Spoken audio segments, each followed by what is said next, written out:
Good afternoon. We will continue with our Budget Committee meeting, and we'll continue with Department. Sorry, new guy. We will continue with our Budget Committee meeting and our department presentations. Right. Elizabeth. Thank you, Chair. Elizabeth Comfort, Finance Director for the county.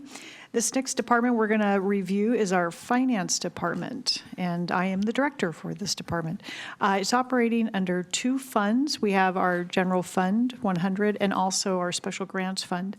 I want to point out that our Special Grants Fund is supporting, and I'm referring to page 2 on tab 20, it is funding both a position that we do not have filled at this time, and also it is supporting some of our audit work in this coming budget year. But the remainder of this support is from general fund and from our cost allocations. So right now in this current budget, proposed budget, 33% will be coming from general fund. And as you heard yesterday from Cindy, we have made a change and increase to our cost allocation. So this year is going to be the first year that the departments are actually picking up 42% of central services versus 42% essential services, and cost general fund support is picking up 41%. And I do want to highlight, because I did say central services, and we just completed internal services. Internal services are those that are completely self-funded. So for our technology services and facilities, they are self-funded through our cost allocations. Central services can be supported through other funds, such as general fund. And so the next few, several departments will be our central services that support all of our other operating departments. So the finance budget in total is $8.5 million, and our mission is we center on the values of accountability, customer service, and integrity serving our county. And then we'll go to the last tab here, tab 20, page 5. And we've made some changes in our accounts payable revenue. So we have a purchasing card for the county. And this was set up, I would say, about 6 years ago, where we receive a dollar value reward on the dollars that we spend. So over the last several years, we've increased the usage of this with controls in place. We have a purchase card policy, and we started out about $100,000 in that rebate revenue. We're now up to $300,000, so that's great. So these dollars offset the cost of our accounts payable division from general fund and cost allocations to the departments. We've also made some changes in our finance systems. We have a terrific internal technology group. We call them our financial support systems group, and they support our ERP, our system of record, PeopleSoft, and we've been doing many implementations, as you've heard me talk about over the years. We just implemented accounts payable. We're implementing the contracts module. We also have coming up on deck is the, I think, projects, and also our accounts payable workflow are up next. And so we're taking a lot of these upgrades in-house, and we're able to do that because we partner with technology services. Lanu has done a fantastic job, her and Keelan, developing their team and the bandwidth they have in TS to support us with our PeopleSoft software. Grants, as I mentioned earlier, the change in that, we're using ARPA dollars to offset some of the costs that would have been borne by the general fund in cost allocations for an FTE and some of our audit costs. Because when they do the audit, we talked about major funds earlier this morning, and our ARPA fund, because there's $81 million, it's classified as a major fund and is audited closely. And so we're able to write off some of those charges to those dollars. And then just as a whole, we're trying to work smarter and not harder in our finance department processes and streamlining, work with the departments on what they need and how we can serve them best. Thank you. I think that's where I have a question. Oh, sorry, Commissioner Savas. To the very last question. So I'm going to kind of lay the groundwork in a statement and then ask the question. As we've been converting and streamlining all the processes and procedures that you're mentioning, That's obviously an investment in the hopes of, having cost savings, having more efficiency, transparency, and all those things. So I don't question the values and the purpose of what we're doing. But I will ask you a question, and I'm not I'm asking in two different parts. From the departmental level, for non-elected departments, how is that working? And do you have the authority and the progress really on all of that?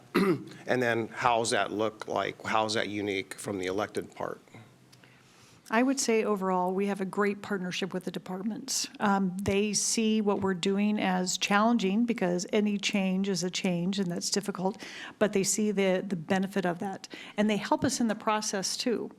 So one of my favorite departments is DTD with Deidre. She was here earlier, and she gives us great feedback. So even though we think it works from a good, maybe the change or the streamline would work great for us, how does that impact the department?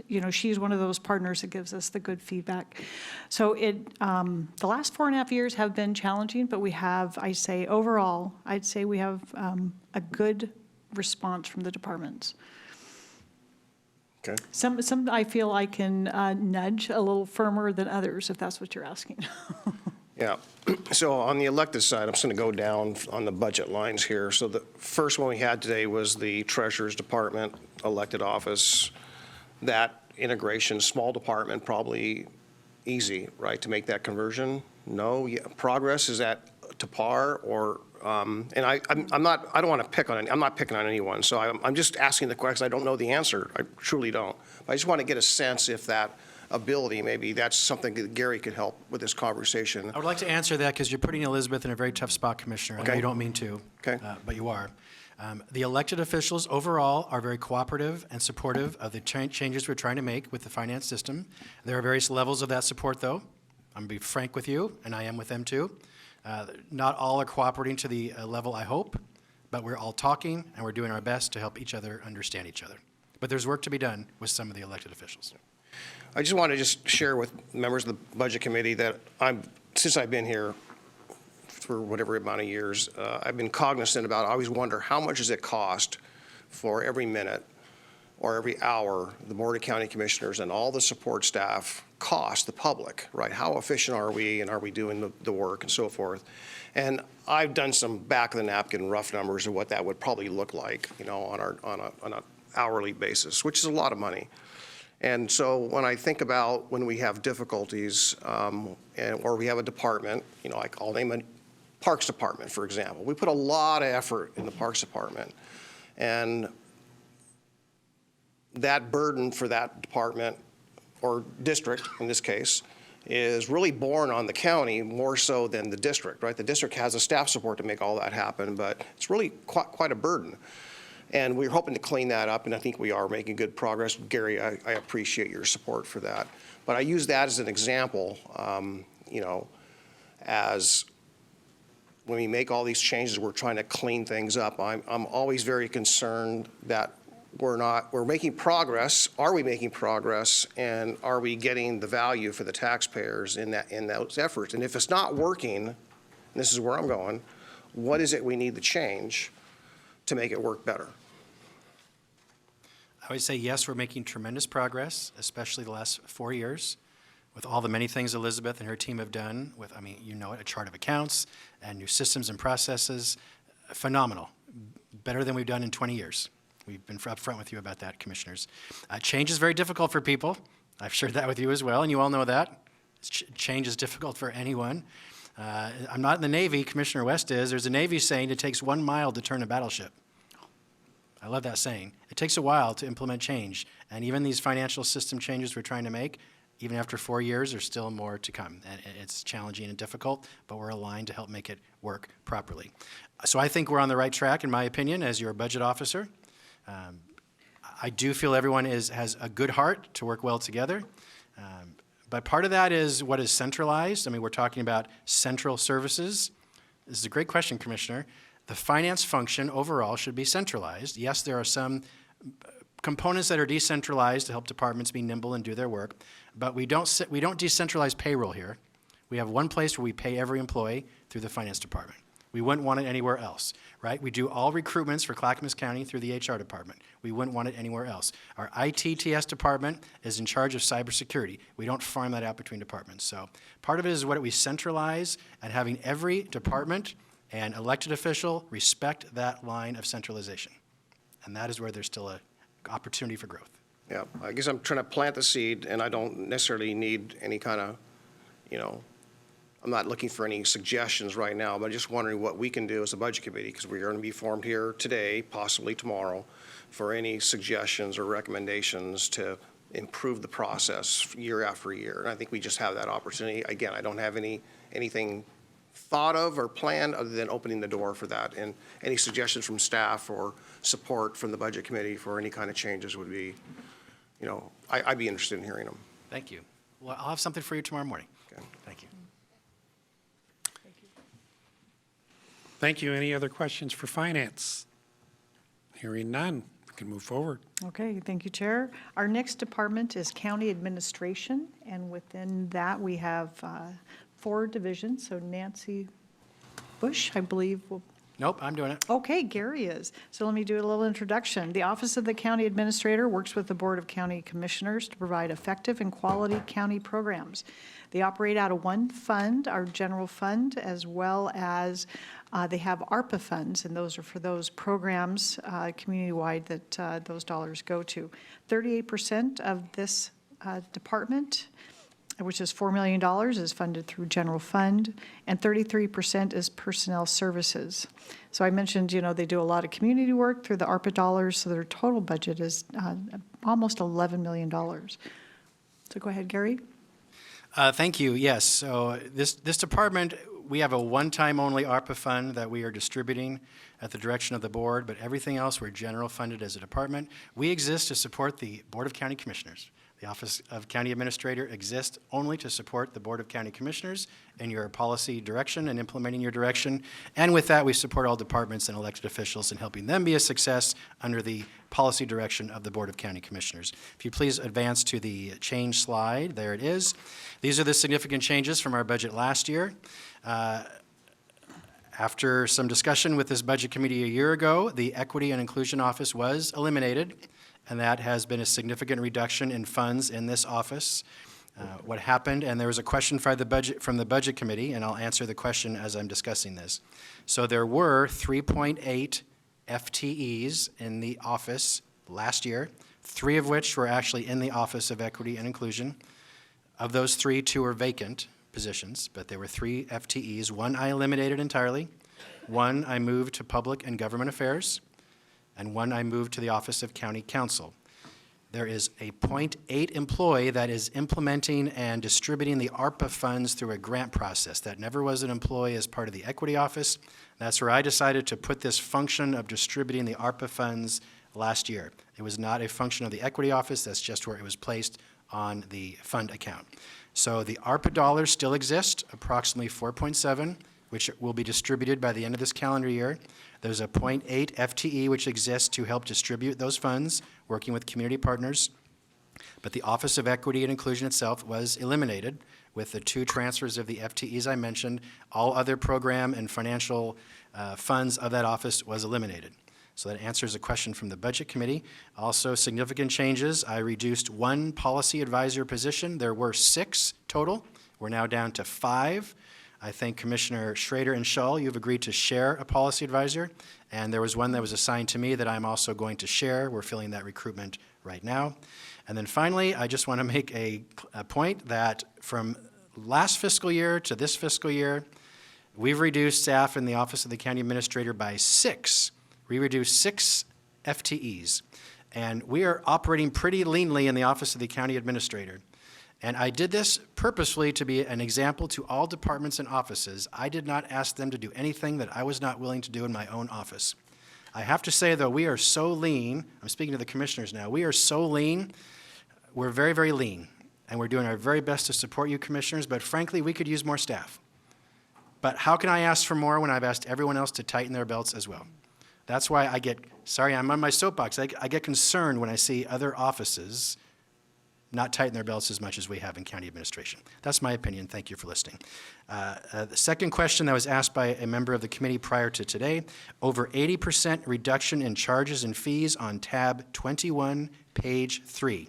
What does that represent? The answer is the elimination of the Office of Equity and Inclusion. That was entirely cost allocated. Now that that is eliminated, those cost allocations have disappeared. That's the 80% reduction. Those are the significant changes. I'll open to your questions. Commissioner West.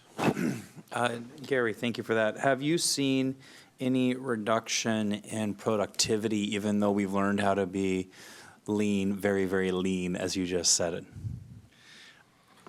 No, our staff in the Office of the County Administrator are fantastic, but they are all doing more and more and more. I promised them I would not ask them to do more as positions were eliminated, yet they are, and that's on me. But the team is phenomenally productive and doing very, very good work. We're very lean, in my opinion. Do you think that that's maintainable to continue the level of production that's required of that department while also in the high demand that you put on them? And they are excellent people, so I agree. We know who they are, and if you're watching in the administrative offices, we appreciate you very much. But I want to make sure that this is maintainable, right? There's a lot on their shoulders. There's a lot on their shoulders. There's a lot on Nancy Bush's shoulders. There's a lot on my shoulders. Honored to do it. But I guess I'll turn the question back to you, Commissioner and Commissioners. You feel you're being served well by the staff that exists to support you? And if not, then I want to make sure you do have the staff support you need to be effective commissioners. You don't have to answer that. But. No, well, I'll speak for myself. I'll say yes. I'm also glad that we are filling one of those positions right now that you are working on. I think that is the right move. I agree with your decision to do that. But I just wanted to make sure that we're happy. I'm happy. I see another commissioner smiling and nodding, and I want to make sure that, and Martha's shrugging, giving her Nona Lena response. I just want to make sure that, we're still set up for success to do all the work that we have to do. So, but yeah, thank you. Thank you for making it work and being an example to the rest of the county. I'll jump in on this. So I think the answer, similar to what Ben said, is yes, but my concern is more, I don't care what department it is, this one included. Sometimes you get so lean and there's so much pressure on staff that, the concern about morale or burnout is a factor all the time, right? So we want to make sure that our staff are not only feel supported, but they also have, the leverage, or the ability to, do their work well and not have to do a lot of overtime, and also feel that if they do feel ill, that they can stay home and not feel guilty, right? I mean, so do we have, where do we have that flexibility or those pressures? I don't know. That's not my business. That's your business. But I appreciate the support that staff's offered. I think all the staff in this particular office are outstanding. So thank you to all of you. Thank you. Any other questions? Okay, Elizabeth. It's here. Would you like to? So the Office of the County Administrator actually has 3 divisions, which used to be departments, so we're treating them as separate departments for purposes of the budget presentation. Okay. So Elizabeth, if you would Continue. continue, please. Yes, so our next department, division within county admin is tourism, and Samara Phelps is going to come up. This is the main operating fund for all tourism programs guided and directed by the Clackamas County Tourism Development Council, also known as TDC, and is delivered by Clackamas County Tourism. They have 9.7 FTEs. They're operated in one fund. They have their own fund which collects these fees. And $1.6 million, 13% of their budget is personnel. And then 6.7% of their budget is operating. But however, the total adopted budget would be $12 million. So what they do is they actually reserve a year in advance of operating dollars in their reserves, which is restricted for their use. And so if we ever had COVID again, they would be able to operate one more year. So I think it is a worthy plan that they have implemented. Samara. Great. Thank you, Elizabeth. Samara Phelps, Director of Tourism. And this fund is entirely funded through the transient lodging tax. No general fund is used in our budget. And what is presented to you today has been approved by the Tourism Development Council, who oversees the tourism work. And I'm happy to share that the biggest change for us is stability. Our revenue is projected to be the same as it was our actual revenues in 2023. So we are stable in terms of our revenue. Our operating budget has just a couple of variances that you'll see in the material and services line, which is where carryover from past years where we had more revenue than we had forecasted has collected and is then being spent in community by identifying one-time projects. So our budget stays sustainable as we go forward, but we're actually able to implement those. So you're seeing materials and services in leadership come down as it goes up in other program areas if you look at the detailed budget.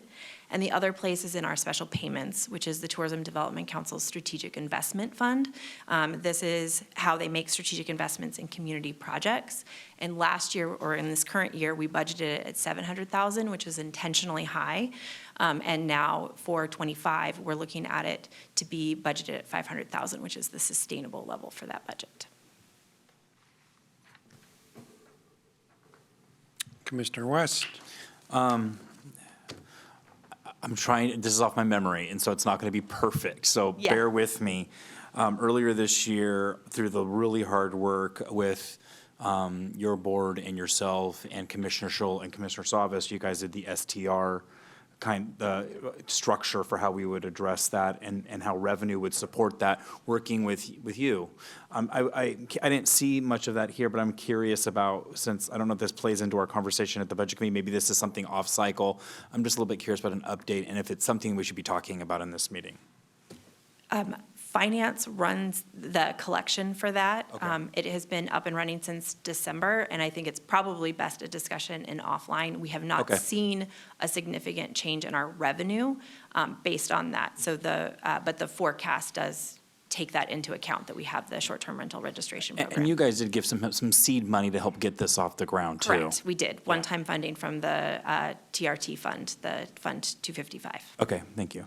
This is not the time for that. We do owe you an update, and we need a bit more time to Okay. analyze how it's going, but we'll loop back to the board in one of your policy sessions. Thank you. I thought that might be the case. Thank you. Yeah, thank you for the question.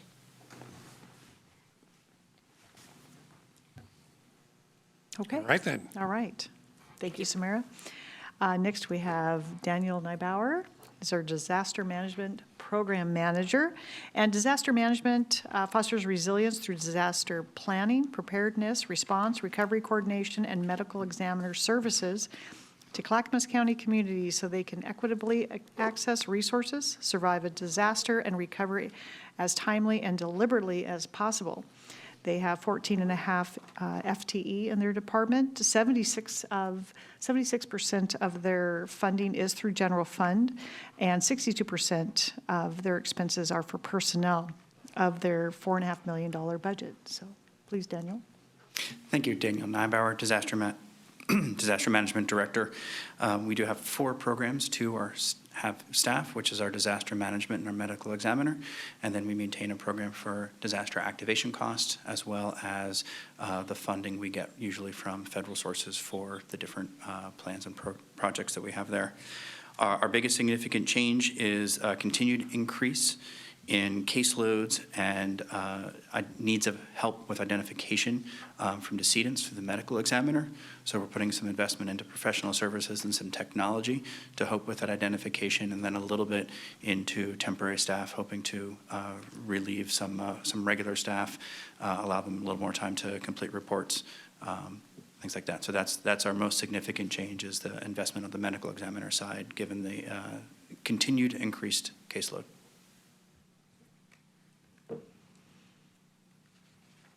What's the current staffing in our ME's office? We have 1 chief medical legal death investigator, 4 medical death investigators report to her, and then 1 admin staff. Thank you. Oh, and a contracted medical examiner. Oh, thank you. Okay. Okay. Thank you, Daniel. Next, we have Law Library, and I'll be presenting this. Where our law library provides equal access to justice services to Clackamas County patrons, including members of the legal community and the general public. so they can obtain legal information, legal research assistance, knowledge for navigating court systems, and access to legal resources and materials. They have a total of 2.3 FTEs in this department, and they're operating in one fund, our general fund. And 1%, $6,000 of their budget is coming from the general fund. And again, that's a technology services subsidy that we offered one time this year. And then their personnel services is 60% because they are service-oriented as well. And their total budget is $584,000. So the reason, one of their fiscal changes is they've had a half-time FTE vacant since October of '21. They'll be filling this position by July 1st. And then also their material and services are going up because they are still in a recovery mode from a flood. And I don't have a note in my note what year the flood, and Jeff would know if he was still here. But the library did have a flood, and they're still recovering from that with material and building that up. They actually have 2 part-time staff that are specialized in this type of document recovery that are working with Jennifer at the law library. So it's very exciting for them. And they're seeing, because of this recovery efforts, they're actually seeing an increase in usage at the law library, which is good because they charge fees. So their fees are increasing as the patronage is increasing as well.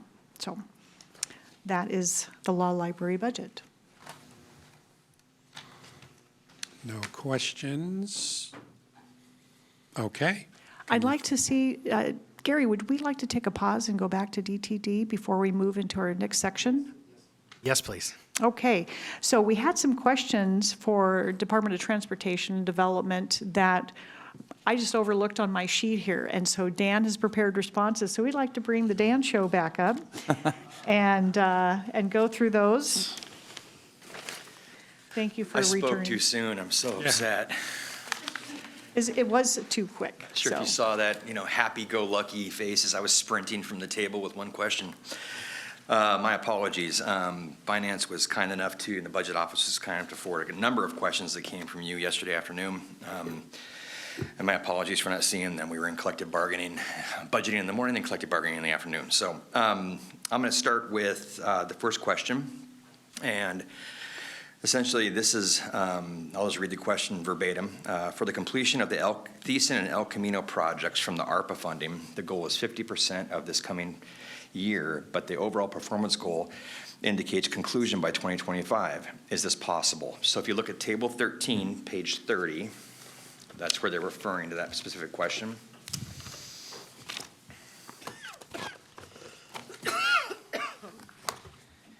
And for future questions, I'll tell you the table and the page number ahead of time. That'd be a novel idea, wouldn't it? So you can use your time efficiently and effectively. So a couple things, one of which is there's 2 projects there, okay? And we talk about 50%. Essentially, when we look at these projects, the ARPA projects are a calculated percentage based on the total project values and estimated amount to be completed by the fiscal year. It could be 1, it could be half of 1, a quarter of 1, et cetera. But essentially, and again, the completion by 2025 was kind of an aspirational goal for both projects. One project I know does have an in-water work period. So for those of you who haven't done capital construction dealing with waterways, that can limit and or adjust your in-water period in which you can work. I can tell you, though, for a matter of fact, both projects will be obligated. All ARPA funding associated with those 2 particular projects will be fully obligated by the threshold and the deadline established by the county. So there shouldn't be a loss of any revenues there. Okay. We're good?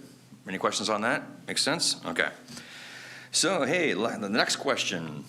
If you could draw your attention to tab 13, page 35.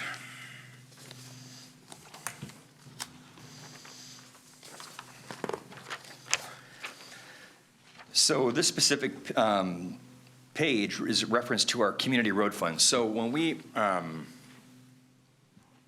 there was the adoption of the local vehicle registration fee, and we use that to fund what we call our community road fund, we intently established a separate fund to make sure those dollars that were raised locally were tracked specifically. And so there's a specific fund for this, which is different from our state highway money, okay? And I don't know, I'm sorry, but the question states that in the community road fund, what does the reduction of 6 million represent? There's no reduction on here of 6 million that I can find. I'm not sure who asked it or if you need some clarifying. So essentially, expenditures within this fund are all capital for the most part. They fall into one of 3 different categories. The community told us they'd like us to focus on congestion relief projects, number 1. Number 2 are safety projects. And number 3 it's local road paving. So, yeah. Dan, I think it's beginning fund balance. I think it's the change from 23-24 to 24-25, 6.9. That is, if that is the number we are looking for, then fundamentally that is simply the flow of projects throughout this particular fund. For those of you who deal in capital construction, and you look at other capital accounts that we have money in reserve and contingency, but what we basically do is prospectuses for all of our projects that roll out like on a 5 or 6 year basis, and see the flow of a project. If a project flows through planning, then it may roll into like right away, because we got to secure right away for that project, then it'll roll in permitting, then it'll roll into construction, and then it'll roll into closeout. So that dollar on an annual basis is going to fluctuate a lot. We've been this is a newer funding source for us. I think it's about 4 or 5 years old. So we've been stockpiling funds and designing projects that are now being built. And so that's why you're going to see that beginning fund balance reduce, because those projects are actually going to construction. Okay? Any questions on that? Okay, next question. This is it says page 47, but I think it means actually 48 because it refers to our code enforcement program. It appears there's a 25%, oh no, my apologies, back up. Page 37 regarding Damascus Road Fund. Why is there such a significant carryover for the Damascus Road Fund? When the city of Damascus disincorporated, we are still receiving receipts that would have gone to that city. And we are setting those receipts aside in this separate fund, this Damascus Road Fund, to be used in the geographic boundary that was the former city limits of Damascus. Because if we're getting that money from them, that was a part of the disincorporation deal with the state that we received those monies. And so we're targeting the use of those monies specifically in that geographic boundary. We have a spend down plan that you're only seeing part of, but essentially we're still getting about $1 million a year until fiscal year 27-28, then that stops. And our requirement is that we spend all those monies in that geographic boundary. I can tell you that in fiscal year 24-25, we're looking at $1.2 million of expenditures. 25-26, we're looking at 1.7. 26-27, we're looking at 2.5. And then 27-28 is going to be kind of that closeout period that we'll use all the remaining money in that particular area. And it can take a variety of different forms. It could be culvert replacement. It's road specific, so it's got to be on the road system, but it could be culverts, drainage, things like that. We're not looking at any large scale capital, but there could be smaller local paving projects that are in and around the area, but they will all be spent in the city of Damascus. Okay? Any questions? Now, we're going to move on to I think it's page 48, because you're talking about code enforcement. And so basically the question reads as follows. It appears there was a 25% decrease in the budget for code enforcement, although the numbers of complaints appears to be growing. Am I missing something? And further, it's noted that by 2025, there will be further reduction of 10%, I think it's caseload per officer. So right now, one of the things that we're struggling with are we have zero general fund in this particular program. This is one of the 29 programs that we run.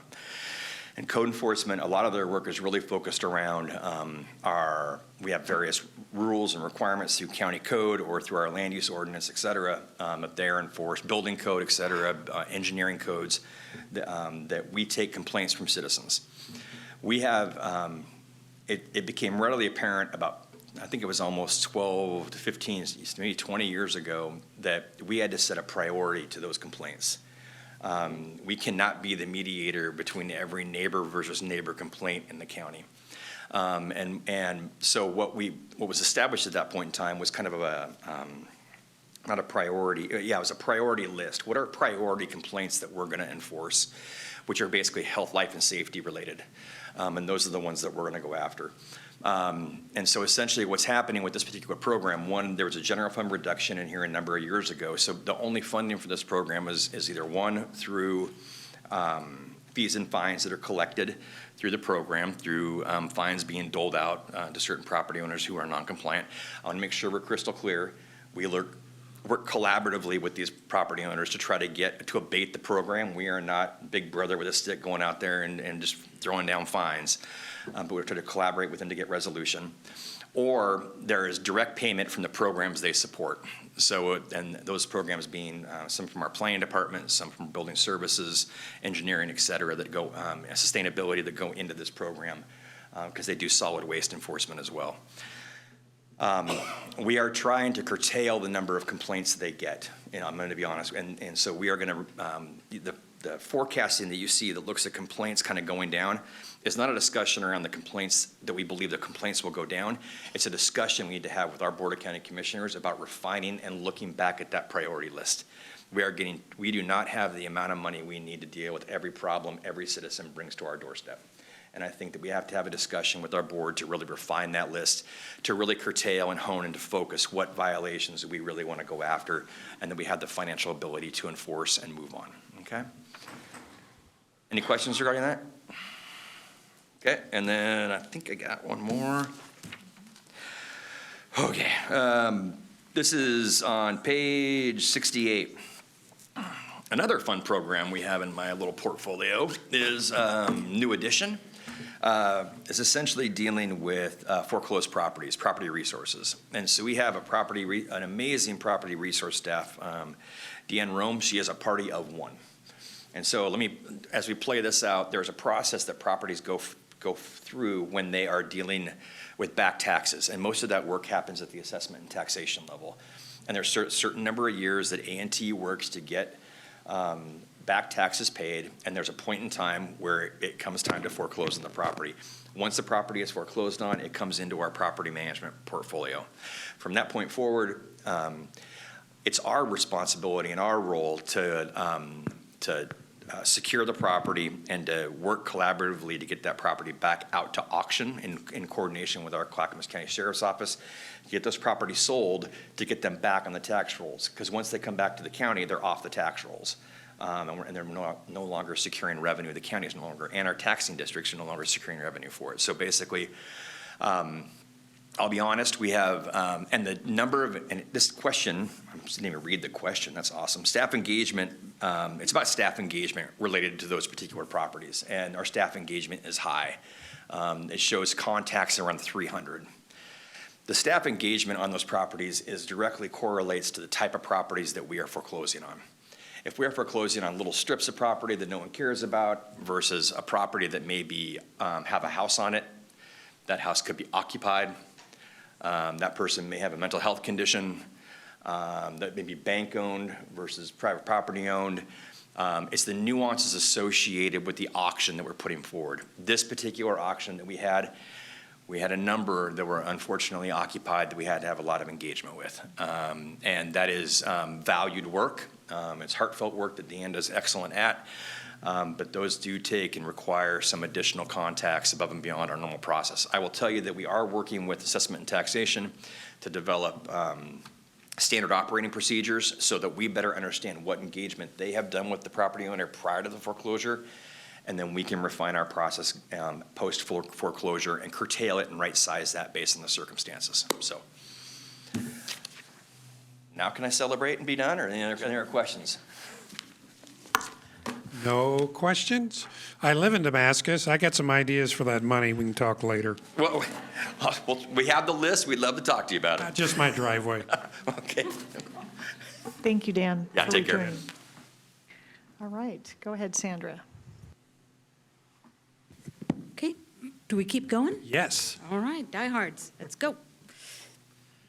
All right, the next one is County Counsel, and we've got Stephen Madcore. He was going to retire, but he just keeps coming back. Tomorrow is Stephen Madcore's last day at Clackamas County. This is one of his last functions, is presenting this budget. So Stephen, sell it But to not us. because of the budget. I'm just going to say that. Do you do any intro or not? Yes, I'm going Okay. to just do just a real quick one. So County Counsel is in the general fund, so his department is just within the general fund, FTE of 14.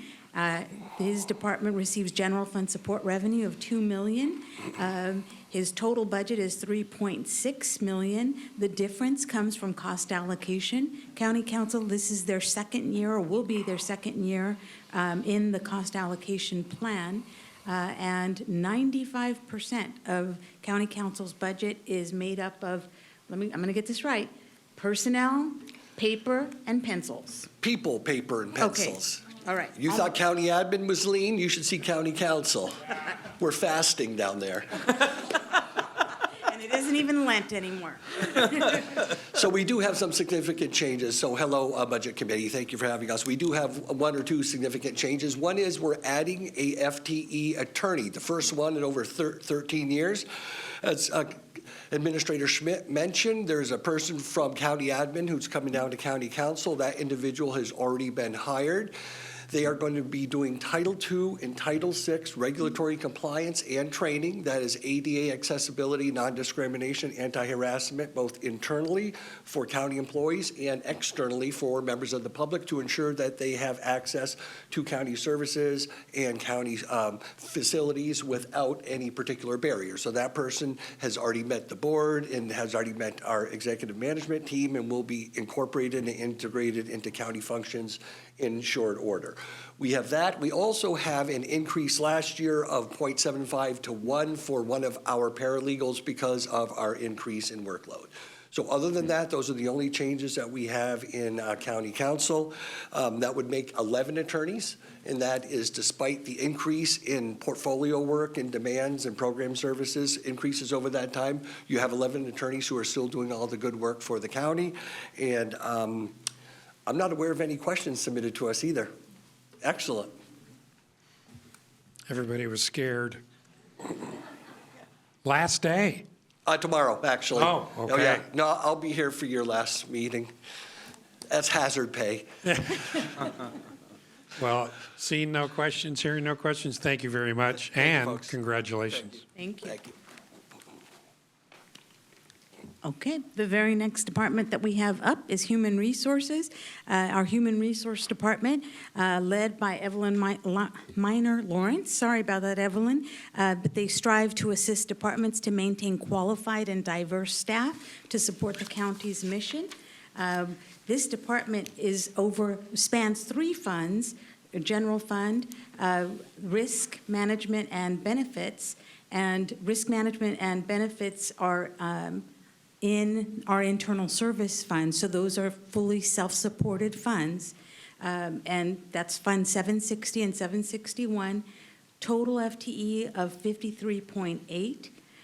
This department receives general fund support of 1.4 million. 1% roughly is general fund supported. Within the general fund, sorry, I lost my train of thought. Personnel services of 9.6 million. That makes up 11% of their budget.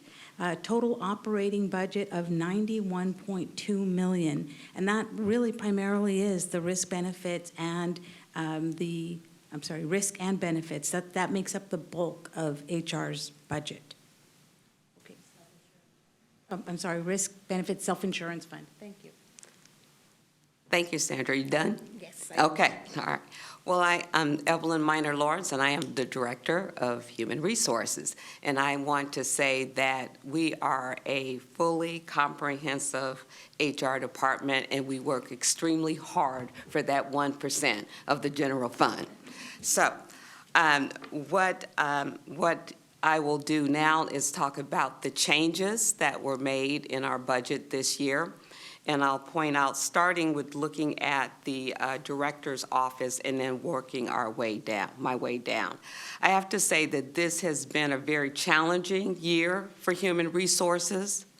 We've lost 3 critical positions, one being the deputy director. The second position was our manager over our administrative group. And then we also lost a position in our training function, which you know to be workforce planning and development. So with that being said, our demand for service and human resources continues to grow year after year. We do track the service requests that come into human resources, as well as we're tracking the services that we are providing. So we've had to rely a lot on our professional services in order to meet the demands of county departments. So where our increases went up was in our professional services budget. And this is the line item that gives us the opportunity to contract with consultants to do some of our work. The staff is at capacity, and we're using professional services to address the service demand. The other thing that I want to point out is that in 2023, and Commissioner, I believe, Savage pointed this out, is staff is at capacity and their morale to keep them moving.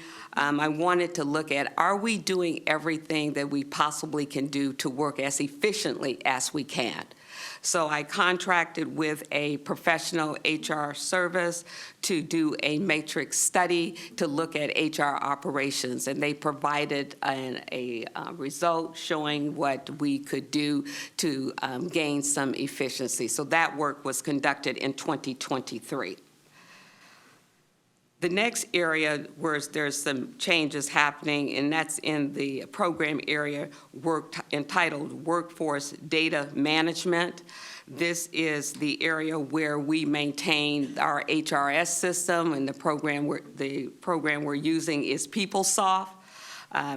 That system required several updates that haven't been updated for some time, but we were at a place where we had to update in order to generate material and data from that. We're also working with a system, Apex. This is the system where we maintain our documents of our workforce.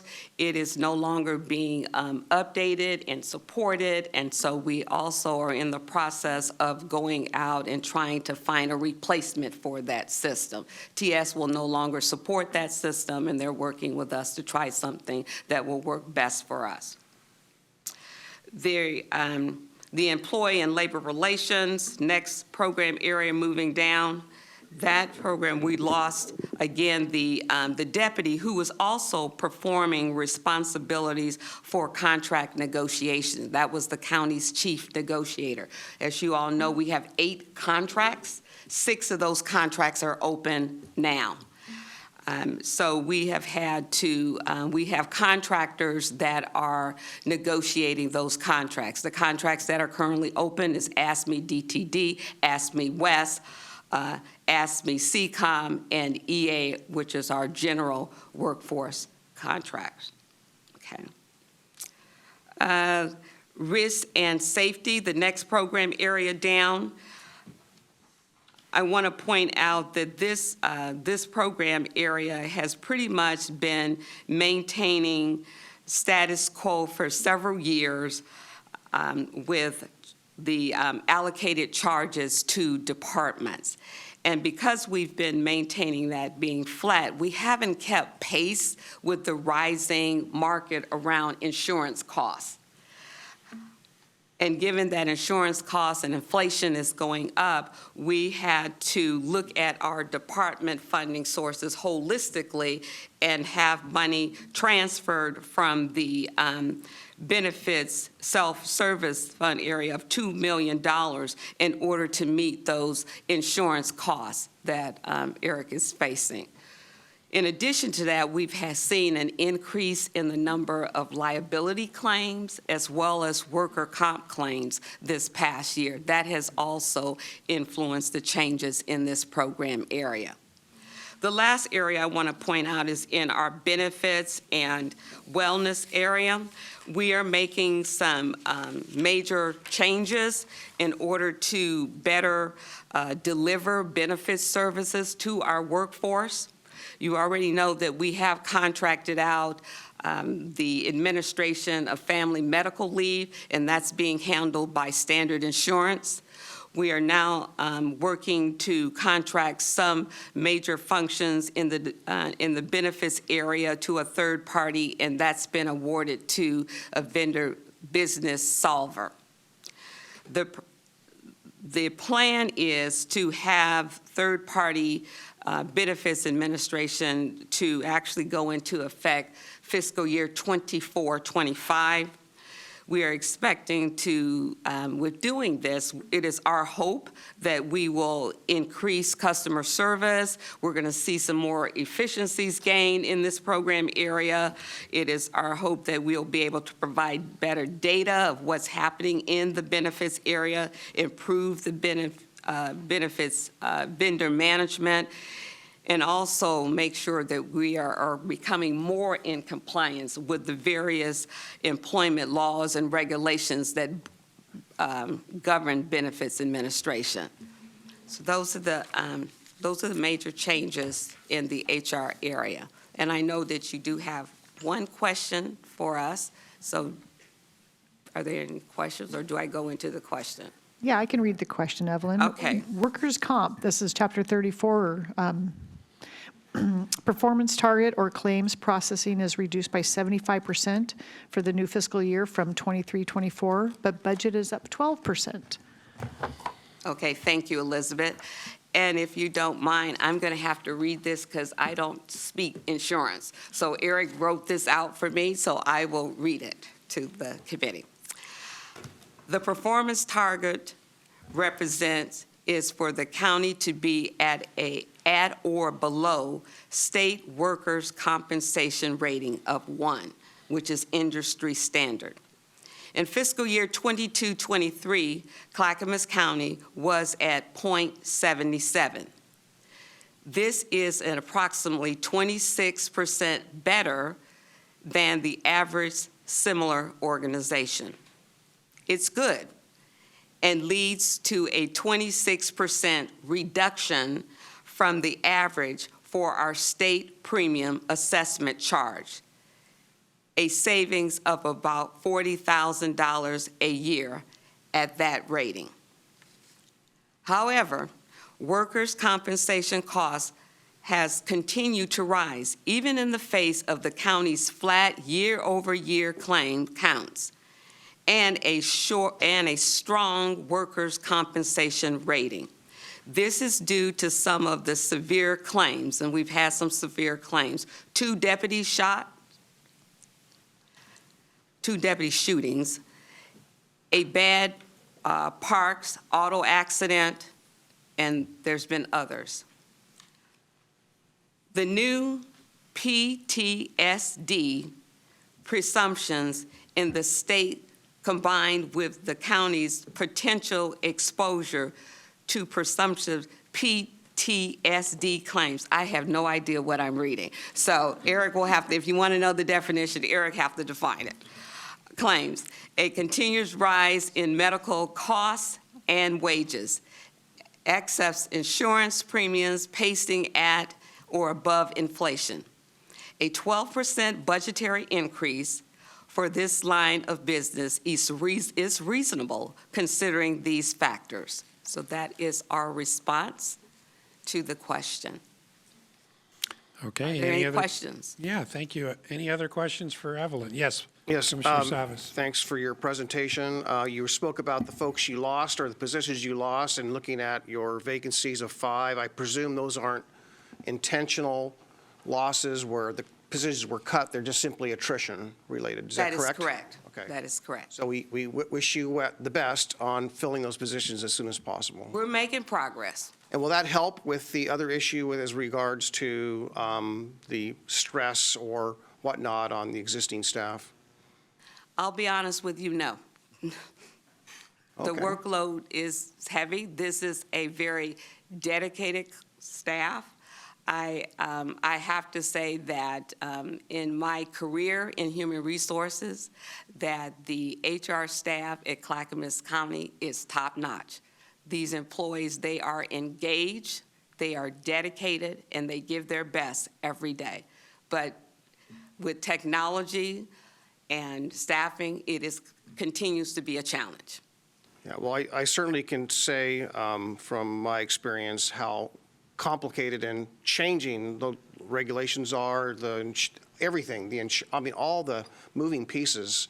So I know that takes a lot of education, training, updating, and I just watch you and your staff perform magnificently under all of those changes in response to that. But I just think there's some irony that HR is struggling with that one particular topic I raised. So there's some irony in that. Thank you. Any other questions? No? Thank you very much, Evelyn. Thank you. Okay, we're rounding the corner. The last department that we have, Public and Government Affairs, PGA. And with that, we're going to have Tonya Halowetsky come on up. Thank you. And PGA is in our central services, and they are in the general fund. They have a total FTE of 23. They receive general fund support of $740,000, which represents roughly 14% of their operating budget. Their total budget is $5.3 million, and their personnel makes up $4.5 million of that, roughly 83% of their total budget. And with that, Tonya, if you want to start, thank you. We're last but not less important. Absolutely not. So we did have a few changes in our budget, and I'm going to speak to those quickly. First of all, we continue to see a decrease in our cable franchise fees, which is one of the department's most important sources of revenue. So that makes us more reliant on general funds. So for example, we saw a drop of 6% from last year, and that's been a trend that we've been seeing over the years. Also, we returned, I'm moving on to the second change, we returned $70,000 to the general fund this year. And that is in agreement with county administration to put the county brand initiative on hold. That's an initiative that we've been working on for a couple of years. But we felt it was important to allocate our limited resources to the many large and high-priority initiatives currently underway at the county. So for our housing and homelessness initiatives, the replacement that is something you will see in our budget.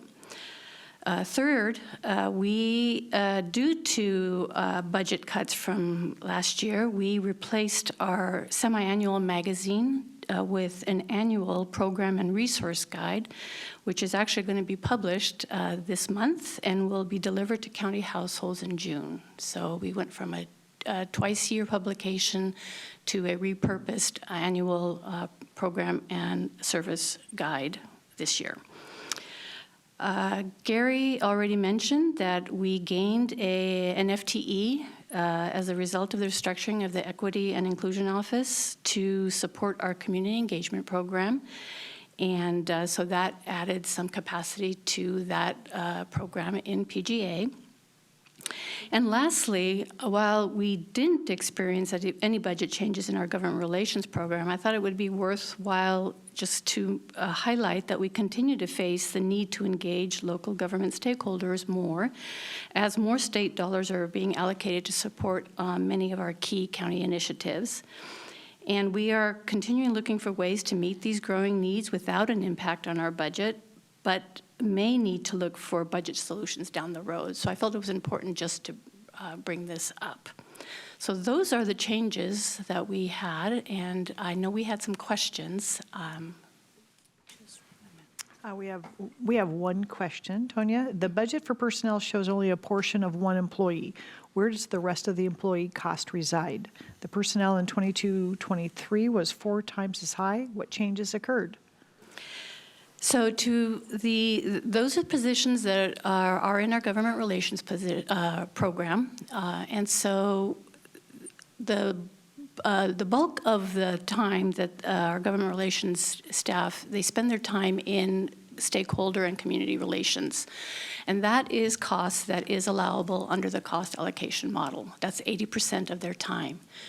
20% of their time, although we do contract with lobbyists, our staff do also engage in lobbying activities at about 20%. That 20% is not allowable in cost allocation. So that is under the government relations program and is funded through the franchise fees that we receive. So that's why you see an 80-20% split.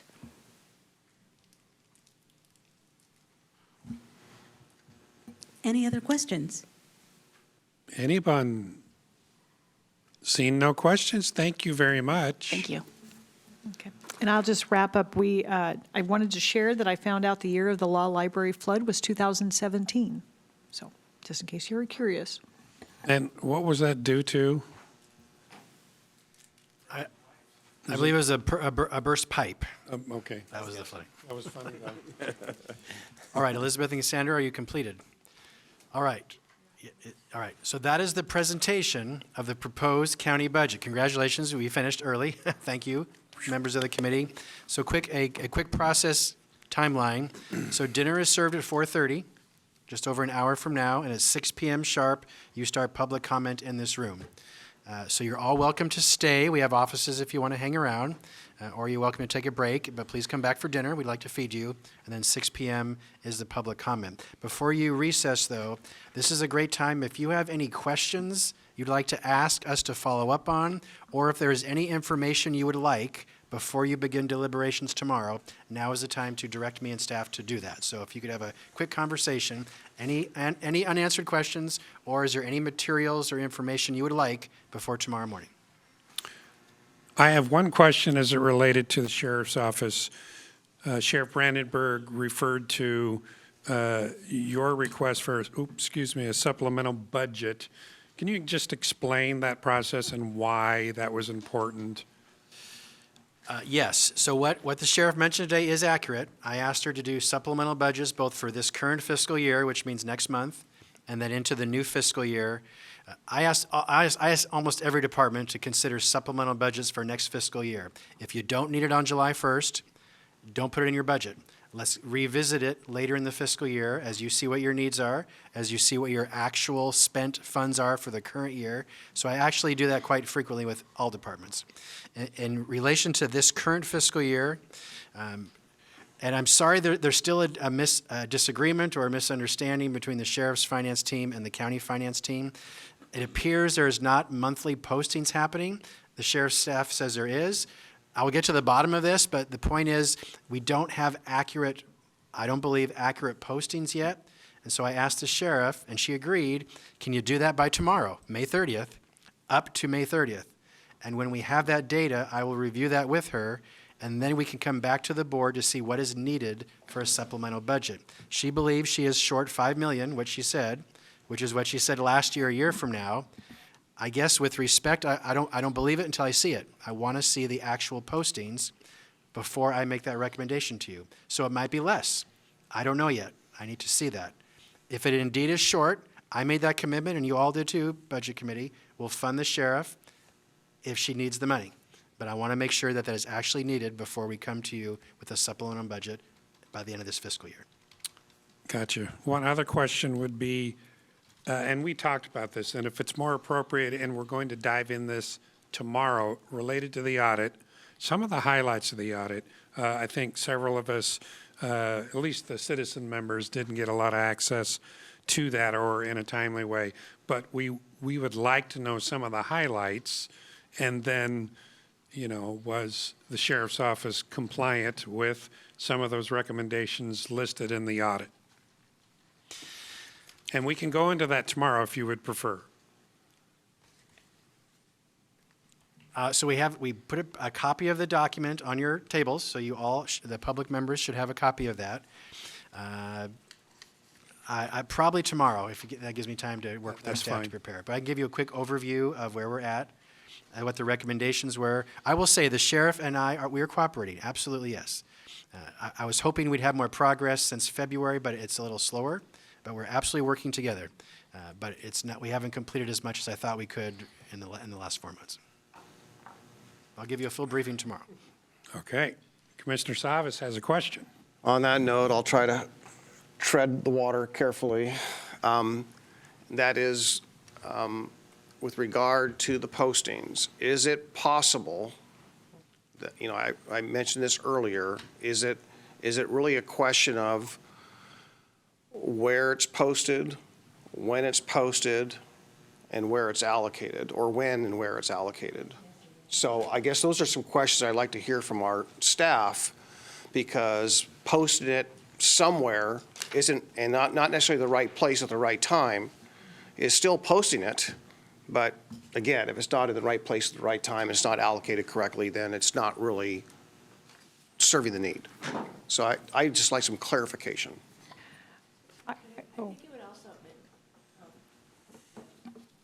I think it might be helpful if we actually showed you, we don't make these numbers up, and we actually get them from the official budget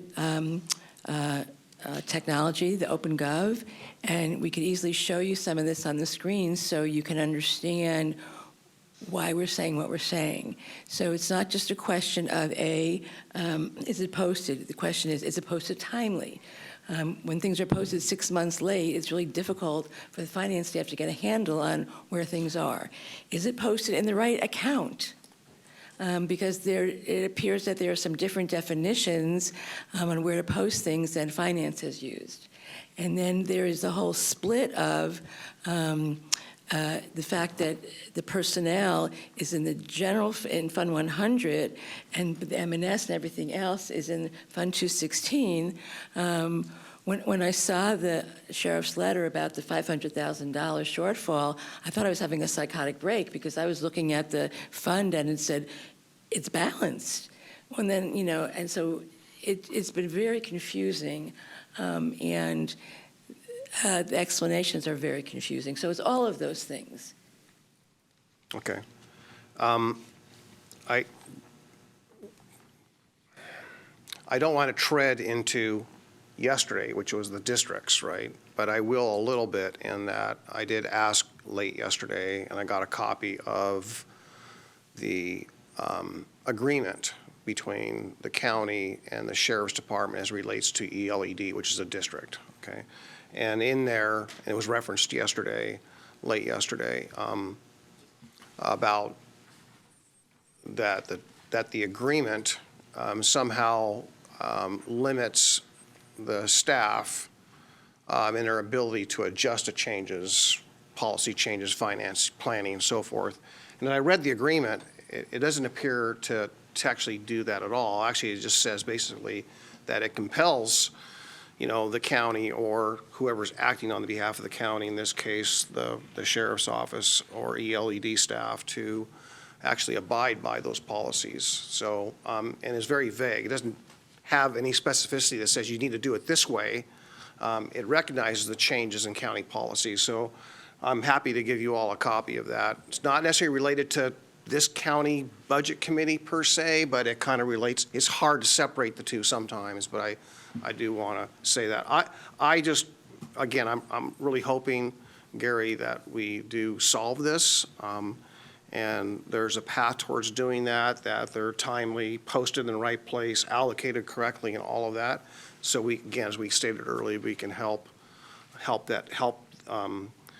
all of us kind of, again, plan and put together a budget that meets the needs, as opposed to what we have today, which is really unclear. I mean, I really, it pains me when we have those friction points, those misunderstandings. Can I make one comment, if that's okay? This is not just limited to the ELED. Levy dollars are flowing through the general fund and then going out.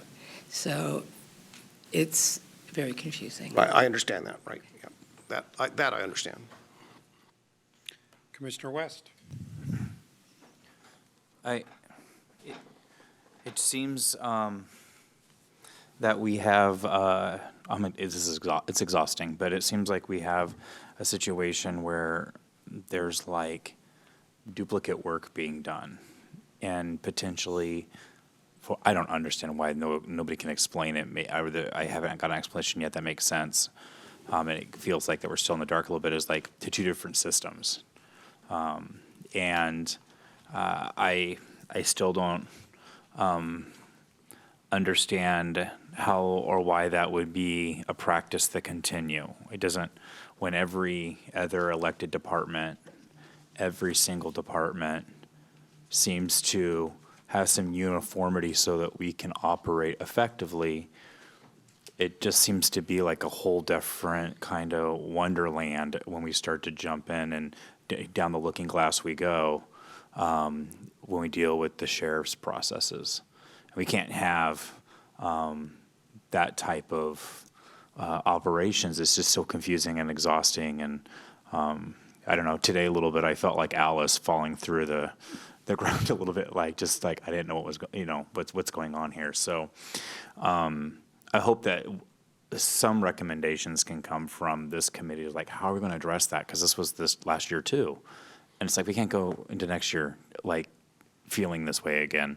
So those are just some closing thoughts I had. I want to thank the Budget Committee members for supporting, the audit last year, which of course we Absolutely. implemented. And I know I'm hoping that it doesn't require next steps, so maybe that's a conversation, upon a certain timing or threshold that maybe we do. I don't know, but I do appreciate that. And I'll hand these copies out. This is the agreement for ELED. Again, not totally related to this Budget Committee, but I highlighted on the fourth page, not page 4, but the fourth page, and so I'll give you all a copy of that. Okay, any other questions? Or is there any other information you would like before tomorrow's deliberations? Although I hate to ask this question, so I'm going to respond to your solicitation there, Gary. I guess I know you and finance staff are trying to hold the line, right? And I guess my question to you is, do you feel that you have the flexibility to adjust to certain needs as they come, whether it's staffing or whatever it may need, that don't require this body to act, but you can do that independently as time goes? I'm just kind of, I don't know how much flexibility you have.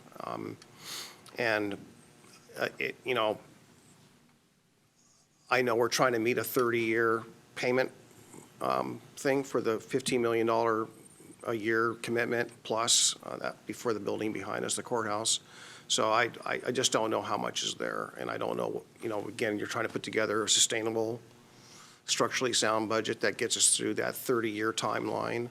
And so I'm hesitant to really ask that. And of course, we can't see everything in our crystal ball, what's up ahead, any unforeseen expenses and everything else like that. But I do want to say, I'll be very careful, you already heard me say this earlier, I do value our staff throughout the organization. I do value the morale and all the pressures upon them. So, we can't do our work without them, without all of us.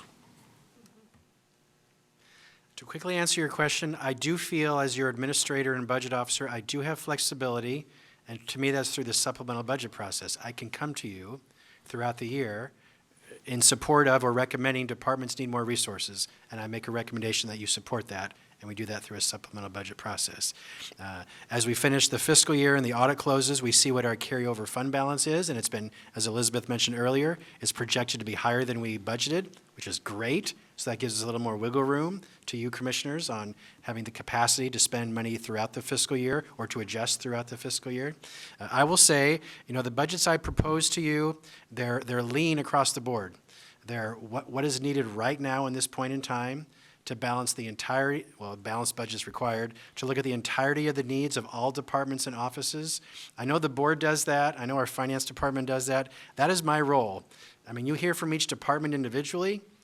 They all do good work, but and with respect, they're siloed. They're looking at their interests and needs. I'm trying to look at the big picture of the entire organization, what everyone needs, and kind of using chess pieces, so to speak, to make sure it all fits, to give you a reasonable, responsible proposed budget. But there are unmet needs. You all know that because you heard that today. There are unmet needs. Our HR department, they've been understaffed for quite a while, as has our finance team, county administration, our internal services.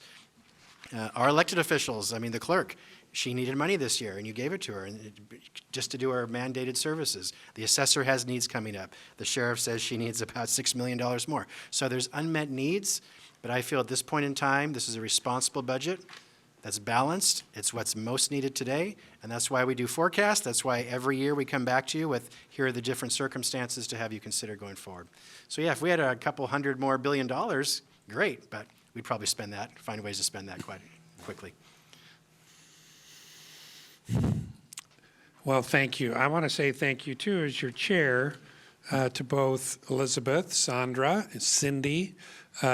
I recognize, and I know the rest of us do, too, that there is so much work, many months, many hours that goes into this process, and it's greatly appreciated. Thank you for making things easy as a citizen member to navigate through the process and helping us while we're here. And Gary, most of all, your office, too, for that oversight. Very, very important in this very important process that we provide to the taxpayers. So thank you very much.